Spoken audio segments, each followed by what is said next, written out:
Iran के वजीर खारजा Abbas Araghchi की क़यादत में ईरानी वफ़द इस्लामाबाद पहुंच गया है। दफ्तर खारजा ने उनकी पाकिस्तान आमद की तस्दीक कर दी है। हवाई अड्डे पर अब्बास अरागची का इस्तकबाल नायब वज़ीर आज़म इसहाक डार और chief of defence forces field marshal Asim Munir ने किया है। पाकिस्तान के आला हुक्काम भी ईरानी वज़ीर खारजा के इस्तकबाल के मौके पर मौजूद थे। दफ्तर खारजा ने कहा है कि दौरे के दौरान ईरानी वज़ीर खारजा पाकिस्तान की आला क़यादत से मुलाकात करेंगे। मुलाकातों में खित्ते की ताज़ा सूरत हाल और अमन व इस्तेहकाम के लिए जारी कोशिशों पर तबादला ख्याल होगा। ईरानी वज़ीर खारजा अब्बास अरागची ने इस्लामाबाद रवानगी से कबल सोशल मीडिया पर जारी बयान में कहा कि हमसाया ममालिक ईरान की तरजीह हैं। वो पाकिस्तान, रूस और ओमान के दौरे का आगाज़ कर रहे हैं। दौरों का मकसद दो तरफ़ा उमूर पर अपने शराकतदारों के साथ करीबी राबते रखना और खित्ते में होने वाली पेशरफ्त पर मुशावरत करना है।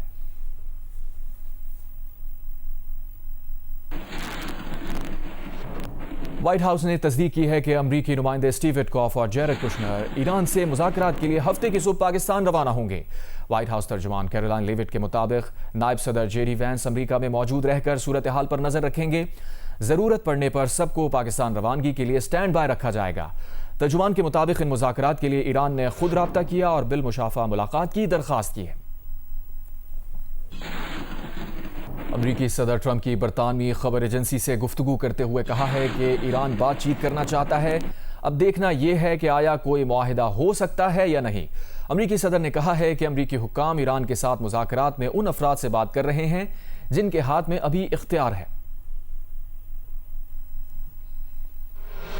अमरीकी सदर का अहम बयान बरतानवी खबर एजेंसी से उन्होंने गुफ्तगू की, जिसमें कहा कि ईरान बातचीत करना चाहता है और उन्होंने ये भी कहा कि अब ये देखना है कि आया कोई मुआहिदा हो सकता है या नहीं।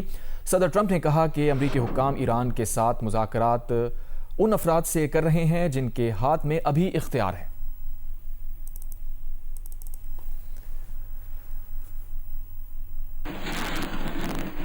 ईरान जंग से मुतालिक दीगर खबरों से पहले आपको ये खबर दें कि हुकूमत ने पेट्रोल 26 रुपये 77 पैसे और डीजल 26 रुपये 77 पैसे फी लीटर महंगा कर दिया। पेट्रोलियम डिवीजन से पेट्रोल और डीजल की कीमतों में इजाफे का नोटिफिकेशन जारी कर दिया गया। इजाफे के बाद पेट्रोल की नई कीमत 393 रुपये 35 पैसे फी लीटर मुकर्रर।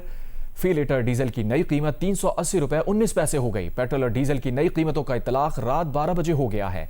ताहम मिट्टी का तेल 63 रुपये 60 पैसे फी लीटर सस्ता कर दिया गया है। मिट्टी के तेल की नई कीमत 365 रुपये 21 पैसे फी लीटर कर दी गई है।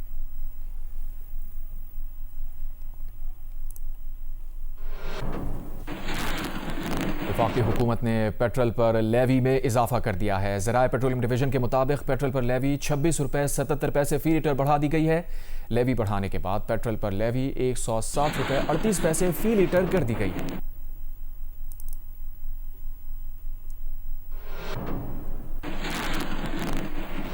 उधर अमरीकी वजीर जंग पीट हेग्सेथ ने आज प्रेस कॉन्फ्रेंस करते हुए कहा है कि ईरान के पास अब भी मौका है। मुज़ाकरात की मेज पर ईरान को अपना बेहतरीन और दानिशमंदी पर मबनी फैसला करना होगा। एटमी हथियारों पर प्रोग्राम छोड़ना होगा। डील के लिए ईरान के पास ये तारीखी मौका है। बॉल ईरान के कोर्ट में है। ईरानी समंदरों की अमरीकी नाकाबंदी हर गुजरते दिन मजबूत हो रही है। अमरीकी फौज के जनरल डैन केन ने कहा, अमरीका अपना हुर्मुज़ की मुकम्मल नाकाबंदी पर हर सतह पर अमल दरामद कर रहा है। कब्जे में लिए गए ईरानी बहरी जहाज तो उसका कामला महफूज है। यूरोपीय यूनियन से एक बड़ी खबर। यूरोपीय यूनियन ने ईरान पर आयद इख्तिसादी पाबंदियां नरम करने का इशारा दे दिया है। जर्मन चांसलर फ्रेडरिक मर्ज ने कहा कि ईरान के समझौता करने की सूरत पर उस पर आयद पाबंदियां नरम की जा सकती हैं। यूरोपीय यूनियन के इजलास में किसी मुल्क ने पाबंदियां नरम करने की मुखालफत नहीं की। जर्मन चांसलर ने यूक्रेन की यूरोपीय यूनियन में शमूलियत का इम्कान भी मुस्तरद कर दिया। कहा, यूक्रेन की यूरोपीय यूनियन में फौरी शमूलियत मुमकिन नहीं, मगर उसकी यूरोपीय यूनियन में शमूलियत के लिए एक अमल तजवीज़ किया गया है।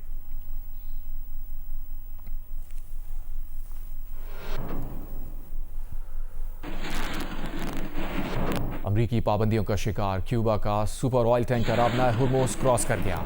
अमेरिका ने 2024 में इस जहाज पर इस इल्ज़ाम के तहत पाबंदी लगाई थी कि उसने ईरान से चीन को तेल पहुंचाया है। महर न्यूज़ एजेंसी के मुताबिक अब यह जहाज लार्क जजीरे पर लंगर अंदाज है। अरब टीवी अल जजीरा के मुताबिक पिछले 24 घंटों में 5 बहरी जहाज़ों ने अपना हुर्मुज़ अबूर की है। इनमें से एक जहाज़ ईरानी ऑयल प्रोडक्ट्स का था। इसी दौरान सेंटकॉम ने दावा किया है कि पिछले 24 घंटों में अमेरिकी फौज ने 34 बहरी जहाजों को वापस मुड़ने पर मजबूर किया है।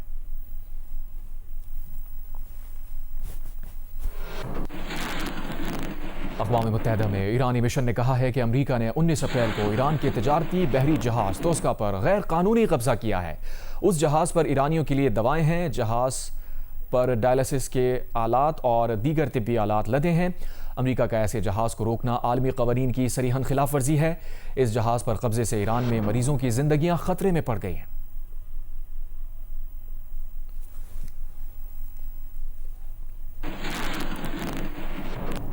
उधर आलमी इदारा सेहत के मुताबिक जंगों के बायस ईरान और लबनान में 3 करोड़ 20 लाख अफराद बेघर हैं। बेशतर सेहत मराकज़ तबाह या बंद हैं।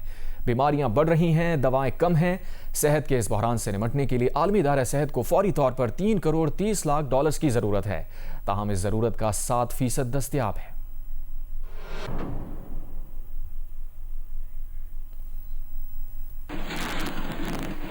मुत्तहिदा अरब अमारात के सदारती मुशीर अनवर करकाश ने कहा है कि अबूधाबी और तेहरान में एतमाद साजी में अब ज़माना लगेगा। ईरान ने अमेरिका और इसराइल से अपनी जंग के दौरान मुत्तहिदा अरब अमारात पर बहुत हमले किए। ये नहीं हो सकता कि कोई आप पर 2800 मिसाइल और ड्रोन मारे और फिर एतमाद साजी की बात करे। पेरिस में वर्ल्ड पॉलिसी कॉन्फ्रेंस के खिताब में अनवर करकाश ने कहा, ईरान और मुत्तहिदा अरब अमारात के दरमियान एतमाद को बहाल करने में अब बहुत वक्त लगेगा। लाहौर में अपने 3 बच्चों को कत्ल करने वाली सफ़ाक मां से तफ्तीश में मजीद इंकशाफात सामने आए हैं। मुल्ज़िमा किसी और से शादी रचाना चाहती थी और बच्चे उस शादी में रुकावट थे। वारदात के फौरी बाद पुलिस तफ्तीश की वीडियो रिकॉर्डिंग भी मंजर आम पर आ गई।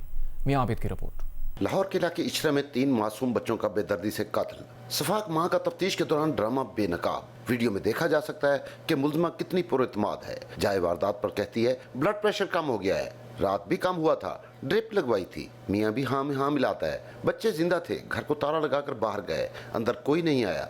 बच्चे कत्ल कैसे हुए नहीं मालूम।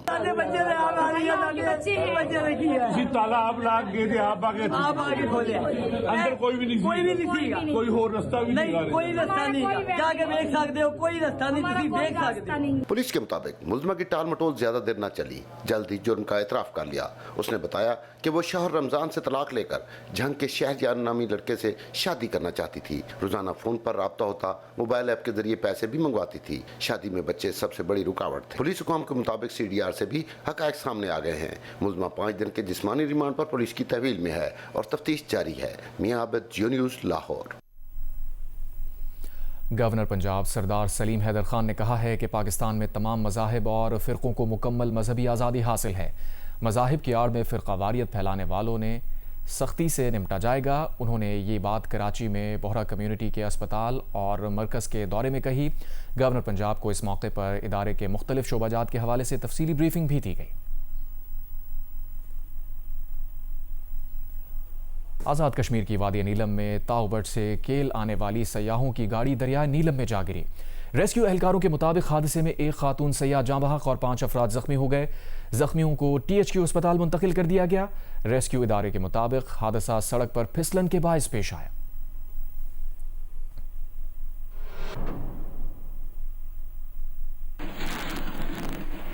जमीयत उलमा इस्लाम के सरबराह मौलाना फजलुर रहमान ने आलमी हालात की वजह से महंगाई के खिलाफ तहरीक चलाने की कॉल को मौखर कर दिया है।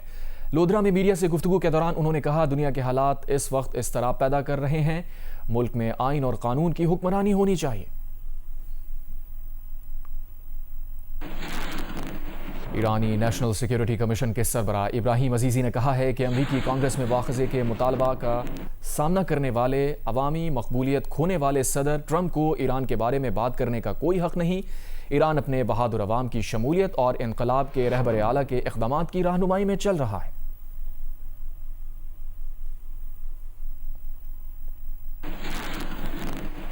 लबनान में गुज़श्ता माह जख्मी होने वाला UN अमन मिशन का इंडोनेशियन नजाद रुकन दम तोड़ दिया। लबनान जंग में हलाक होने वाले UN मिशन के एहलकारों की तादाद 6 हो गई है।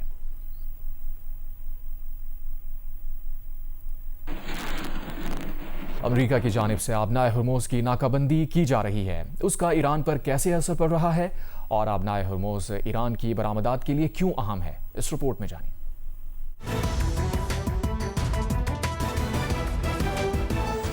नाज़रीन, अमरीका की जानिब से आबनाए हुर्मुज़ की नाकाबंदी की जा रही है। इसका ईरान पर कैसे असर पड़ रहा है और आबनाए हुर्मुज़ पर ईरान की बरामदात के लिए ये क्यों अहम है, ये जानते हैं। नाज़रीन, आबनाए हुर्मुज़ पर ईरान की बरामदात के लिए लाइफलाइन की हैसियत रखती है और ईरान अपनी तेल और गैस की बरामदात का तकरीबन 80% आबनाए हुर्मुज़ से बरामदात करता है। ईरान तेल और गैस की बरामदात से मुतालिक कुछ तफसील आपके सामने रखते हैं। तफसील कुछ इस तरह से है कि अगर 2025 की बात की जाए तो 16 लाख बैरल, और अगर अगले साल यानी मार्च 2026 की बात की जाए तो यहाँ पर यौमिया 18 लाख बैरल, और अप्रैल 2026 की बात की जाए तो 17 लाख बैरल की सूरत हाल ये रही कि 2 माह में ईरानी बरामदात बढ़ी हैं। ये आप वाज़े फ़र्क इस वक्त स्क्रीन पर मुलाहिज़ा कर सकते हैं। साथ ही साथ अगर बात की जाए अरब मीडिया के मुताबिक ईरान तेल और गैस की बरामदात में जंग के दौरान 15 मार्च से 14 अप्रैल 2026 की क्या सूरत हाल रही, तो 5.5 करोड़ बैरल खाम तेल बरामद किया गया। और कमाए कितने, ये अहम सवाल है। कमाए जनाब $5 अरब, और अगर बात की जाए जंग से पहले की फरवरी के अवाइल की तो ये स्टैट्स सामने आते हैं। रोजाना तकरीबन $11 करोड़ बरामद किया और कमाए $3.45 अरब। ये वाज़े डिफरेंस इस वक्त आप स्क्रीन पर मुलाहिज़ा कर रहे हैं, जो कि अरब मीडिया की जानिब से रिपोर्ट किया गया है, और 40% ज्यादा कमाई की गई है। कुछ समझाने की कोशिश करते हैं कि मेरीन इंटेलिजेंस एजेंसी के मुताबिक, ये ईरान का नक्शा भी आप देख रहे हैं, 13 अप्रैल तक तकरीबन 16 करोड़ तेल यानी 16 करोड़ बैरल तेल समुद्री रास्तों में दिखाई दिया। और अगर चाइना की बात की जाए तो खाम तेल चीन के लिए 97% इसके नंबर्स थे, और ये तकरीबन 16 करोड़ बैरल तेल समुद्री रास्तों में पहुंचाया गया। और एक बड़ा टैंकर जिसको हम VLCC भी कहते हैं, इसकी गुंजाइश नाज़रीन 20 लाख बैरल है। 20 लाख बैरल की गुंजाइश वाला ये बड़ा टैंकर VLCC, इसकी कुछ तफसील आपके सामने रखते हैं। नाज़रीन, माल बरदार रेलवे वैगन जिसकी गुंजाइश ज़्यादा से ज़्यादा 700 से 800 बैरल है, और अगर बात की जाए इस बड़े टैंकर की तो बरामदात का 5 से 10% मुमकिन है इस एक बड़े टैंकर से। लागत और वक्त बढ़ेगा, और 90% का कोई मुतबादिल नहीं है। ये भी एक बहुत अहम पॉइंट है इस बड़े टैंकर के हवाले से, यानी बरामदात का 5 से 10% इससे मुमकिन है, 90% का कोई मुतबादिल नहीं। ओवरऑल आप इस वक्त चाइना और ईरान का ये मैप भी देख रहे हैं। समुद्री रास्ता अगर बात की जाए तो चीन तक खाम तेल की तरसील तकरीबन 20 से 25 दिन इसमें मेंशन की गई है। 20 से 25 दिन समुद्री रास्ता है चीन तक खाम तेल की तरसील का, और रेल की अगर बात की जाए तो कम से कम 30 से 40 दिन, यानी समुद्री रास्ते से 10 दिन 5 दिन ज़्यादा है, और रेलवे वैगन की ज़रूरत 2500 से 3000 है। ये ओवरऑल हम वो बात कर रहे हैं तेल और गैस की बरामदात चाइना और ईरान के दरमियान कितना डिस्टेंस है और क्या सूरत हाल है। ये हमने आपको समझाने की कोशिश की है कि ईरान तेल और गैस की बरामदात में आबनाए हुर्मुज़ से जो बरामदात है 80%, उसकी तफसील आपके सामने हमने रखी है। वज़ीर ख़ारजा इसाक़ डार और रूसी वज़ीर ख़ारजा सरगई लारोफ का राबता। दफ्तर ख़ारजा के मुताबिक सरगई लारोफ ने ईरान और अमरीका के दरमियान मुज़ाकरात में पाकिस्तान के किरदार को सराहा। इसाक़ डार ने मसाइल के हल के लिए मुकालमे और सफारतकारी जारी रखने का आज़म दोहराया। दोनों रहनुमाओं का आला सतह के रवाबित बरकरार रखने की अहमियत पर जोर। इसाक़ डार की ज़ेर सदारत वज़ारत ख़ारजा में भी इजलास हुआ। इलाकाई और आलमी सूरत हाल का तफसीली जायज़ा लिया गया।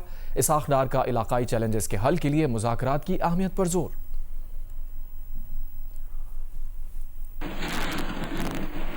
इस्लामाबाद में दवासाज कंपनियों की गाड़ियों का दाखिला बंद होने से मुताल्लिक़ जियो न्यूज़ की खबर पर वफाकी हुकूमत ने नोटिस ले लिया।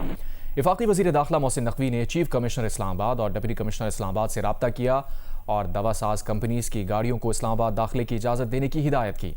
वज़ीर दाखिला मोहसिन नकवी ने कहा, अद्वियात सप्लाई के लिए गाड़ियों का दारुल हुकूमत में दाखिला यकीनी बनाया जाए, इसमें किसी किस्म का तातुल नहीं आना चाहिए।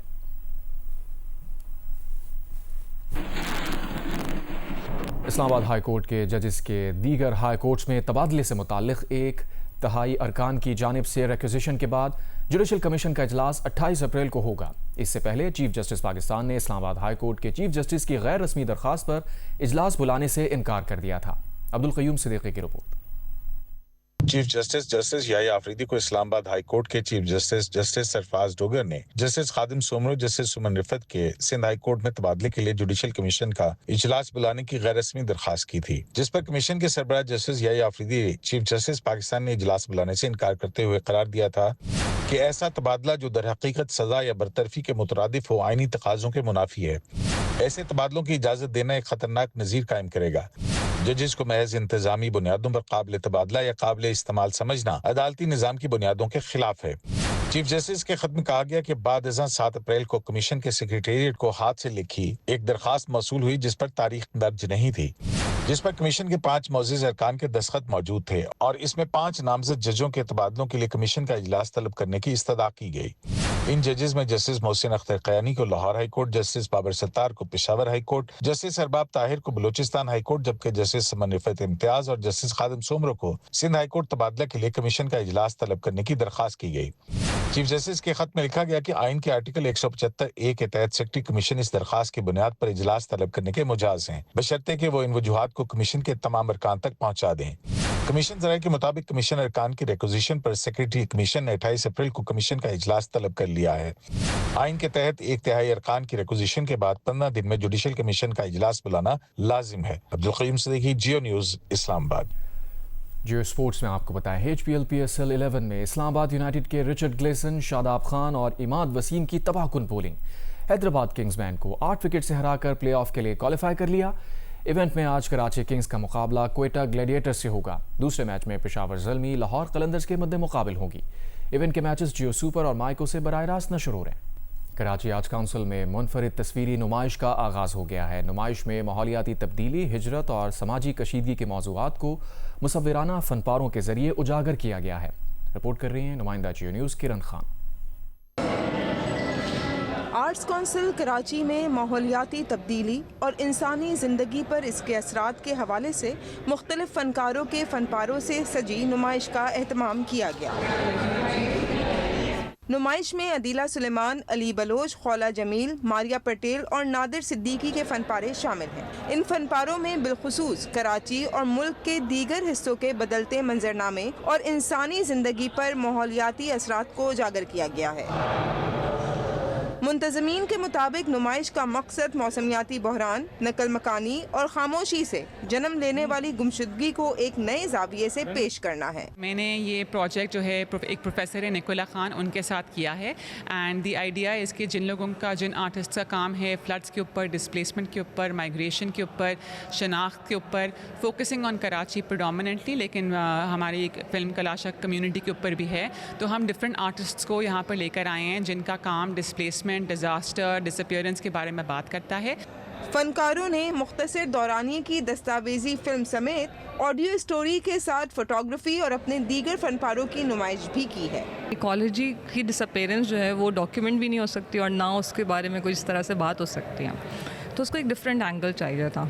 तो वो सोच के हमने जो है ना ये पीस को इसको लिखा है। ये ऑडियो स्टोरी है एक, और साथ में उसकी पिक्चर्स हैं जो सिंबॉलिक हैं कि जो चीज़ें डिसअपीयर होती जा रही हैं, कम नज़र आती हैं या उनकी वो जगह नहीं बनती जहाँ पे वो हैं, तो इसके बारे में है। क्लाइमेट चेंज के हवाले से एंड एवरीथिंग बेसिकली जो क्या कहते हैं projects like express way and ऐसी लाइक प्रोजेक्ट्स हो गई लाइक वो रिवर बेड के बिल्कुल ऊपर से जा रही हैं and how it's impacting the lives of birds, trees, farms and basically the people of Malir. So yeah my project revolves around that. फनकार अदीला सुलेमान का खूबसूरत फनपारा भी नुमाइश में रखा गया है। मेटल से बनाए गए इस पर्दे में चिड़ियाएं बनाकर उनकी कमी और इकोसिस्टम पर इसके मनफी असरात को नुमाया किया गया है। फिल्म साज खौला जमील की मुख्तसर दौरानिए की दस्तावेजी फिल्म में कराची के माजी और हाल को गुमशदगी के तनाजुर में पेश किया गया है, जिसमें मौसमियाती बहरान, सैलाब, नकल मकानी और समाजी खामोशी के असरात भी शामिल हैं। नुमाइश 29 अप्रैल तक आर्ट्स काउंसिल कराची में जारी रहेगी। कैमरामैन अशरफ सिद्दीकी के साथ किरण खान, जियो न्यूज़, कराची।